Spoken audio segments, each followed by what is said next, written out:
তো আমি আপনাদের সামনে পবিত্র কোরআনুল কারীমের সূরাতুল ইখলাস তেলাওয়াত করেছি। এই সূরাতুল ইখলাসের মধ্যে সর্বমোট 4টি আয়াত আছে।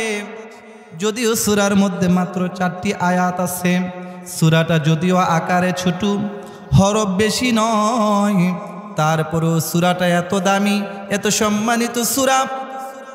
যেই ব্যক্তি আল্লাহ রাসূলের হাদিস, যেই ব্যক্তি সূরাতুল ইখলাস 3 বার তেলাওয়াত করবে, যেই ব্যক্তি সূরাতুল ইখলাস 1 বার তেলাওয়াত করবে, সে যেন করা সুরুসাল কোরআন, কোরআনের 3 ভাগের 1 ভাগ তেলাওয়াত করলো। সকলে বলি সুবহানাল্লাহ। আর যেই ব্যক্তি 3 বার তেলাওয়াত করলো, ফাকান্নামা করা সুরুসাল কোরআন, সে যেন কোরআনের 3 ভাগ তেলাওয়াত করলো, সে যেন কোরআনের সম্পূর্ণ তেলাওয়াত করলো। তার আমল নামায় আমার আল্লাহ গোটা কোরআন তেলাওয়াতের সওয়াব আমার আল্লাহ লিখে দেয়। সকল বলি সুবহানাল্লাহ। এই যে সূরাতুল ইখলাস একটি সংক্ষিপ্ত সূরা, মাত্র 4টি আয়াত। এই 4টি আয়াত যদি একবার তেলাওয়াত করা হয়, আল্লাহ 10 পারা কোরআন তেলাওয়াতের সওয়াব বান্দার আমল নামায় লিখে দেন। সম্মানিত প্রিয় বন্ধুগণ, এই সূরাটির এত বেশি ফজিলত, এত বেশি গুরুত্ব, এত বেশি ফজিলত হাদিসের মধ্যে বর্ণনা হয়েছে। আমি যদি শুধুমাত্র সূরা ইখলাসের ফজিলত বিষয়ে হাদিস থেকে আলোচনা করি, আমার মনে হয় 3 থেকে 4 ঘন্টা লাগবে। তারপরও সূরাতুল ইখলাসের শুধুমাত্র ফজিলত বর্ণনা করা আলোচনা শেষ হবে না। এই সূরাটার অনেক বেশি ফজিলত, কিন্তু এর মধ্য থেকে মাত্র 2-3টা ফজিলত বলবো। তারপরে এটার অনেক শানে নুজুল আছে, 1 থেকে 2টা শানে নুজুল বলবো। আল্লাহ যেন তৌফিক দেন, সকলে বলে আমিন। 4 মাযহাবের অন্যতম মাযহাব হাম্বলি মাযহাবের ইমাম আহমদ বিন হাম্বল রাহমাতুল্লাহ আলাইহি, তিনি মুসনাদে আহমদ বিন হাম্বলের, এই মুসনাদে আহমদ বিন হাম্বল কিতাবটা 16 খণ্ডে, অনেক বড় একটা হাদিসের কিতাব, হাদিসের ভান্ডার। ইমাম আহমদ বিন হাম্বল রাহমাতুল্লাহ আলাইহি মুসনাদে আহমদ ইবনে হাম্বলের 3য় খণ্ড 437 নম্বর পৃষ্ঠায় সূরাতুল ইখলাসের ফজিলত বর্ণনায় আল্লাহর রাসূলের চমৎকার একটি হাদিস তিনি নকল করেছেন, কপি করেছেন। হাদিসটি হলো, ক্বালা রাসূলুল্লাহ সাল্লাল্লাহু আলাইহি ওয়াসাল্লাম, যেই ব্যক্তি প্রতিদিন প্রত্যেক ফরজ নামাজের পরে সূরাতুল ইখলাস 10 বার তেলাওয়াত করবে। কয়বার? 10 বার। যেই ব্যক্তি প্রতিদিন প্রত্যেক ফরজ নামাজের পরে 10 বার সূরাতুল ইখলাস তেলাওয়াত করবে, আল্লাহ পাক রব্বুল আলামিনের ফেরেশতা ওই বান্দাকে হাশরের ময়দানে কঠিন মুসিবতের সময়, যখন কেউ কাউকে চিনবে না, পরিচয় দিবে না, হাশরের ময়দান কঠিন অবস্থা হবে, ওই কঠিন মুসিবতের সময় আল্লাহর নূরের ফেরেশতা ওই দিন ডাক দিয়ে বলবে, উদখুল বিআইয়ি বাবিন তাশা, ওরে আল্লাহর বান্দা, দুনিয়ার জমিনে তুমি প্রত্যেক ফরজ নামাজের পরে তুমি 10 বার করে সূরাতুল ইখলাস তেলাওয়াত করেছো। এই আমলটা আমার আল্লাহ এত বেশি পছন্দ করেছে রে বান্দা। আল্লাহ পাক রব্বুল আলামিন তোমার সমস্ত গুনাহগুলি আল্লাহ ক্ষমা করে দিয়েছেন। বিআইয়ি উদখুল বিআইয়ি বাবিন তাশা, আল্লাহ 8 জান্নাতের দরজা আমার আল্লাহ খুলে দিয়েছেন। আজকে এই কঠিন মুসিবতের দিনে আল্লাহ 8টি জান্নাতের দরজা তোমার জন্য আমার আল্লাহ ওপেন করে দিয়েছেন। তুমি যেই দরজা দিয়ে মনে চায় তুমি আল্লাহর জান্নাতে প্রবেশ করো।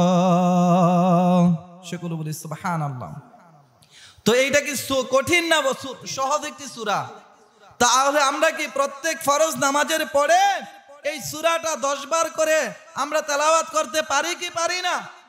যারা আমরা এই আমলটা করব, হাসরের ময়দানে আমার আল্লাহ আমাদেরকে এই আমলের প্রতিদানে এর বিনিময় জাযা দিবেন। তো যারা আমরা আমলটা করি আমরা খুশি না বেজার?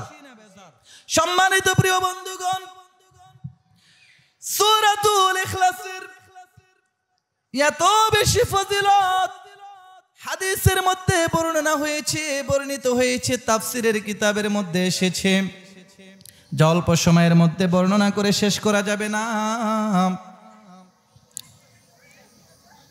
তাফসিরের জগতে অন্যতম উজ্জ্বল নক্ষত্র একটি তাফসির হলো তাফসিরুল কুরআনিল আযীম, যার প্রসিদ্ধ নাম হলো তাফসিরে ইবনে কাসির। ইমাম ইবনে তাইমিয়ার ছাত্র হাফেজ ইমাদউদ্দিন ইবনে কাসির রাহমাতুল্লাহ আলাইহি তাফসির ইবনে কাসিরের 4th খণ্ড সূরাতুল ইখলাসের ফজিলত লিখতে গিয়ে হাফেজ ইমাদউদ্দিন ইবনে কাসির রাহমাতুল্লাহ আলাইহি মান আরাদা ইয়ানামা আলা ফিরাশিহি ফানামা আলা ইয়ামিনিহি, আল্লাহ রাসূল ইরশাদ করেছেন, তোমাদের মধ্যে কোন ব্যক্তি যদি রাতের বেলা ঘুমাতে চায় সে যেন ডান কাত হয়ে শয়ন করে, ডান কাত হয়ে ঘুমায়। 2টা চক্ষু বন্ধ করার আগে সুম্মা করাআ সূরাতুল ইখলাস মিআতা মাররা, তোমাদের মধ্যে যেই ব্যক্তি রাতের বেলা ঘুমাতে চায় বিছানায় শুয়ে ডান কাতে শুয়ে 2টা চোখ বন্ধ করার আগে যদি, ঘুমানোর আগে যদি কোনো বান্দা, আল্লাহর কোনো বান্দা, আমি নবীর কোনো উম্মত যদি 100 বার সূরাতুল ইখলাস তেলাওয়াত করে, কয়বার?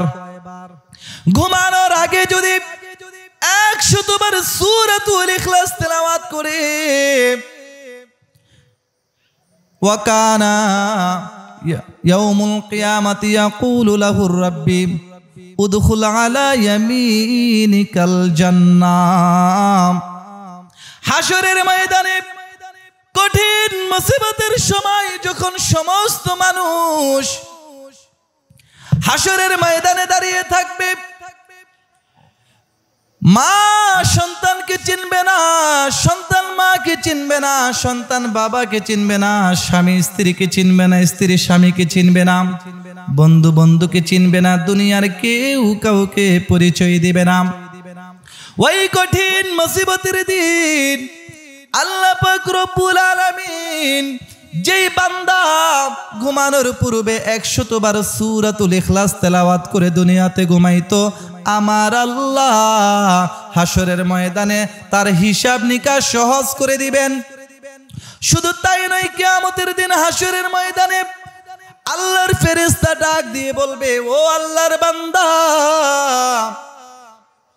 ঘুমানোর পূর্বে তুমি 100 বার সূরাতুল ইখলাস তেলাওয়াত করে ঘুমাতে, আল্লাহ এই আমলটা বড়ই পছন্দ করেছি, এই আমলটা বড়ই মহব্বত করেছি রে। আল্লাহ পাক রব্বুল আলামিন আজকে এই কঠিন দিনে তোমাকে হাসরের ময়দানের ডান দিক দিয়ে তুমি আল্লাহর জান্নাতে সোজাসুজি প্রবেশ করো।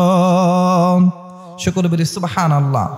তাহলে এই সূরাতুল ইখলাস যদিও আয়াতে একটি ছোট সূরা, মাত্র 4টি আয়াত, তাহলে এই সূরার অনেক ফজিলত আছে কি নাই?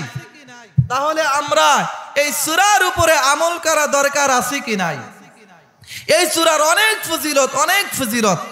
আলহামদুলিল্লাহ, শুধু সূরাতুল ইখলাসের ফজিলত বললে কয়েক ঘন্টা লাগবে, সময় নাই।